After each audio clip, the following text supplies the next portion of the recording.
Assalamualaikum warahmatullahi wabarakatuh. Saya atas nama Zainal Ikhwan dari kelas 3E,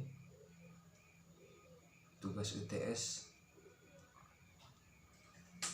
mata kuliah konsep dasar PKN.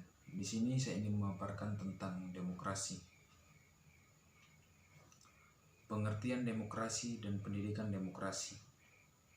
Kata demokrasi berasal dari dua kata, yaitu demos yang artinya rakyat dan kratos yang berarti pemerintah, sehingga dapat diartikan sebagai pemerintah rakyat atau yang lebih kita kenal sebagai pemerintahan dari rakyat, oleh rakyat, dan untuk rakyat,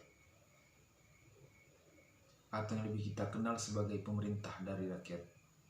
Konsep demokrasi menjadi sebuah kata kunci tersendiri dalam bidang ilmu politik. Hal ini disebabkan karena demokrasi saat ini disebut-sebut sebagai indikator perkembangan politik suatu negara. Demokrasi menempati posisi vital dalam kaitannya pembagian kekuasaan dalam suatu negara. Pembagian kekuasaan dalam umumnya, kekuasaan dalam suatu negara diperoleh dari rakyat, juga harus digunakan untuk kesejahteraan rakyat dan kemakmuran rakyat. Demikian pula kekuasaan berlebihan di lembaga negara yang lain, misalnya kekuasaan berlebihan dari lembaga legislatif menentukan sendiri anggaran untuk gaji dan tunjangan anggarannya anggota-anggotanya tanpa mempedulikan aspirasi rakyat. Setiap lembaga negara hukum saja harus akuntabel atau accountable, tetapi harus ada mekanisme formal yang mewujudkan akuntabilitas dari setiap lembaga negara, dan mekanisme ini mampu secara operasional, bukan hanya secara teori, membatasi kekuasaan lembaga negara tersebut.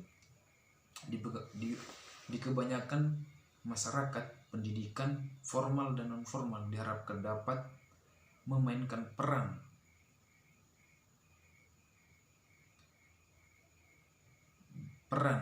di dalam masyarakat demokratis. Pendidikan kewarganegaraan yang demokrasi untuk masyarakat Indonesia telah disarankan dalam berbagai bentuk. Di sini demokrasi itu mempunyai ciri-ciri. Kata demokrasi seiring waktu memiliki sangat banyak pengertian.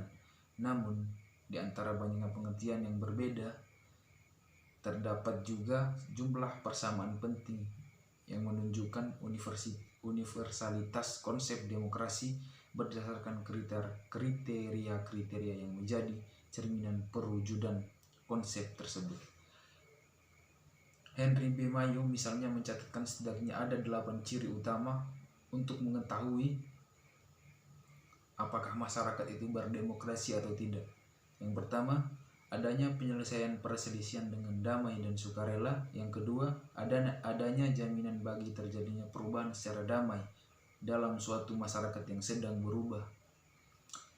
Yang ketiga, adanya pergantian masyarakat yang berlangsung secara teratur. Yang keempat, adanya pembatasan atas pemakaian kekerasan, paksaan secara minimum. Yang kelima, adanya pengakuan dan penghormatan atas keanekaragaman. Yang keenam, adanya jaminan penegakan keadilan. Yang ketujuh, adanya upaya memajukan ilmu pengetahuan. Yang kedelapan, adanya pengakuan dan penghormatan terhadap kebebasan. Sedangkan William Ebenstein menyebabkan ada sekitar 8 iri utama yang dapat dijadikan acuan untuk memahami dan mengukur demokrasi atau setidaknya kehidupan politik suatu masyarakat. Yang pertama itu empirisme rasional. Yang kedua, penekanan pada individu.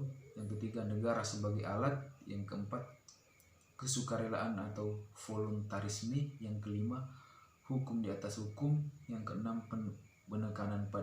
penekanan pada cara musyawarah mufakat sebagai dasar dalam hubungan antara manusia. Yang kedelapan, asas persamaan manusia. Kesemua ciri diletakkan dalam konteks penghargaan setiap orang dalam mengekspresikan diri dari kepentingannya. Tampaklah betapa bervariasinya ciri-ciri demokrasi Namun dari sejumlah pendapat tersebut terdapat beberapa kriteria yang menjadi titik persamaan, yaitu penghargaan terhadap individu. Di sini demokrasi merupakan sebuah pandangan yang lebih memenjolkan aspek individu daripada kolektivitas. Yang kedua, kebebasan dalam 4 hal, yaitu berpendapat, berkumpul, atau mengadakan rapat, kebebasan memperoleh informasi, dan kebebasan beragama. Selanjutnya, prinsip-prinsip demokrasi. Untuk dapat melaksanakan demokrasi dengan baik, terlebih dahulu rakyat, terutama para pelaksana kekuasaan, harus mengetahui dan memahami dengan baik prinsip-prinsip demokrasi. Pertama, pemilik negara adalah rakyat, sehingga otoritas rakyatlah yang memiliki kekuasaan tertinggi. Selanjutnya, konsep dan praktis demokrasi. Sejak diproklamasikan kemerdekaan RI dan disahkan UUD 1945 sebagai konstitusi negara pada tanggal 18 Agustus 1945 oleh PPKI atau Panitia Persiapan Kemerdekaan Indonesia, secara formal Indonesia menganut demokrasi konstitusional. Namun sejak proklamasi kemerdekaan sampai sekarang telah terjadi perubahan dalam konstitusi negara, yaitu sebagai yang pertama, periode 1945 sampai 1949 menggunakan UUD 1945. Yang kedua, periode 1949 sampai 1950 menggunakan UUD Republik Indonesia Serikat atau RIS. Perubahan penggunaan UUD ini berimplikasi pada sistem pemerintah, begitu pula praktik pemerintah tidak jarang menyimpang dari landasan dasarnya. Sebagai contoh, berdasarkan UUD 45, sistem pemerintah adalah presidentil, namun dalam praktik sistem parlementer sampai digunakan UUD sistem pemerintah presidensil murni dapat dilakukan setelah Dekret Presiden 1995 kembali ke UUD 1945.